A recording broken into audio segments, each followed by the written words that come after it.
Ok, donc on va tester le beurre cacahuète Nut 3 saveur chocolat. Au niveau des macros pour ce beurre cacahuète, on va être à 580 kcal pour 100 grammes. On va être à 45 grammes de matière grasse, dont 6,4 grammes de graisse saturée. On va être à 15,3 grammes de glucides, 8 grammes de sucre, 11 grammes de fibres, c'est assez intéressant, pas mal de fibres, 23 grammes de protéines, bon bah c'est les protéines qu'on retrouve dans le cacahuète, donc elles sont pas forcément complètes, et 0,10 grammes de sel, donc c'est assez négligeable. Ok, donc au niveau des ingrédients, 80% de cacahuètes, un petit peu d'huile de tournesol, du cacao en poudre, un petit sirop d'agave pour le côté sucrant, de l'arôme naturel chocolat. Donc au niveau des ingrédients, c'est plutôt clean. Maintenant, on va tester le goût. Donc cette gueule là, celui que j'ai, il est un peu compact, il est très compact. C'est waouh, il est pas ouf. Hein. En fait, il est méga dense. Mais en fait, passez votre chemin, ça vaut pas le coup. C'est dense, on dirait un gâteau le truc. Non, c'est nul, aucun intérêt. Pour avoir un meilleur intérêt, même au niveau goût, et niveau information nutritionnelle, et niveau qualité des lipides, prenez de la purée de noisette ou de la purée d'amande, ça sera meilleur. Même le beurre cacahuète classique c'est meilleur. Mais au niveau des lipides, amande ou noisette, ça sera mieux que ça. Parce que là, c'est nul. Ok, donc après le beurre cacahuète de la marque Nut 3, mais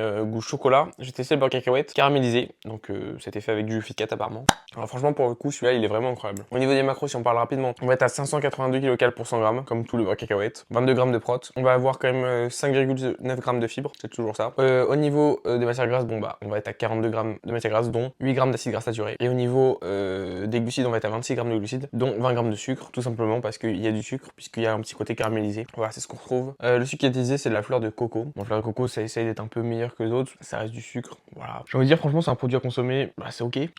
Juste, ce qui compte, c'est évidemment la quantité. Si on en consomme 10, 15, 20 grammes par jour, il n'y a pas de souci. Si on en prend 100 grammes, ça fait beaucoup. Moi, ça, pour donner une note assez rapidement, sur 10, je vais mettre franchement 9,5. Il est vraiment, vraiment super bon. Après, je note uniquement le goût, pas le reste. Sur ça, à plus.